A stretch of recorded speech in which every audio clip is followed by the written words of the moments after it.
was talking to an invisible guy. Range Wilson. Yvonne and I had fallen in love and had various adventures both in and out of bed. Now her fiancé Joe was coming to Colorado Springs for the weekend. How strange would that situation be?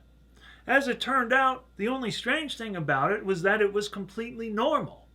In fact, the three of us really liked spending time together. We'd go out to various night spots or just hang out at the party house. There was no particular drama and no particular conflict. When Joe was around, Yvonne and I simply went back to being friends. However, there were times when we ended up being friends with benefits.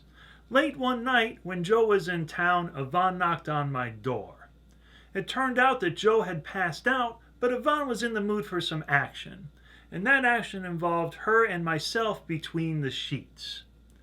I was a little worried about this idea, but Yvonne was hard to resist. So we had some fun, and then Yvonne went back down the hall to rejoin Joe. That all felt kind of strange to me, but I shrugged it off. At least I didn't have to worry about Joe breaking down the door with a hatchet or something.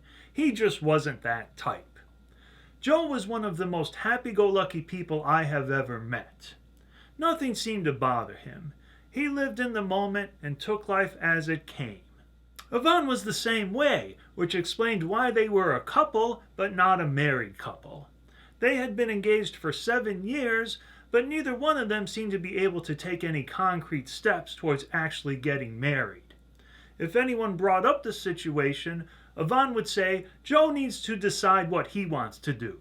And Joe would say, Yvonne needs to decide what she wants to do. But as far as I could tell, neither one of them seemed capable of making those kinds of big life decisions. And that explains why Yvonne and myself would never work as a couple. I can be impulsive on occasion, but when it comes to life decisions, I like to think them through carefully and plan long term. These concepts did not seem to exist in Yvonne's world. That also meant that I did not have to worry about the implications of my affair with Yvonne. As far as I could tell, there were no implications. That might not make it right by conventional standards, but as you can probably tell by now, I don't worry too much about conventional morality.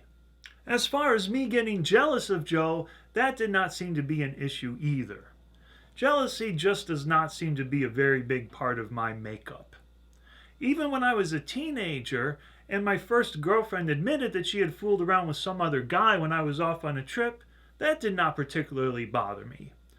Once I got back from the trip, what did it matter? She was still my girlfriend, and I was still in love with her. We continued on just as before. When Joe was not around, but other people were, Yvonne and I would do our best to play the role of just friends, but occasionally we would slip up. Jason, the alcoholic X-ray technician, caught on right away. That was no surprise because he was infatuated with Yvonne. But his state of constant drunkenness made it difficult for him to make any sort of actual real move towards her. That did not stop him from trying on occasion, though. One night he convinced Yvonne to keep him company in his bedroom. They both ended up falling asleep in his bed, but nothing physical happened, other than Jason giving himself an IV to rehydrate and promptly passing out. Outside the bedroom, though, Jason did impress me with his stamina. He was built like an Irish bull, big and raw-boned, and he was as tough as a bull when it came to functioning under a state of continual drunkenness and very little sleep. Jason was also full of Irish bull in the sense that he loved to talk, and most of what he said did not make much sense. The nice thing, though, was if he got partway through a story and then lost his train of thought, he would simply say the words blah, blah, blah, and stop there. That saved everyone lots of trouble. He did not have to try to finish the story, and the rest of us did not have to listen to him trying to tell the story. But Jason didn't need people around to talk. If nobody was around, he would talk to the sky, quite literally. Sometimes we would watch him outside of a bar doing exactly that. Another time, we were all back at the party house, and Jason, for some reason, was over on the other side of the pool. He was standing there, talking in an animated fashion, waving his hands around and laughing, but there was nobody there. he was talking to an invisible guy. Kind of like what I'm doing now, but without the camera. In fact, Jason, if you're out there somewhere and you've sobered up and you're able to maintain a coherent train of thought, you would make an excellent YouTuber.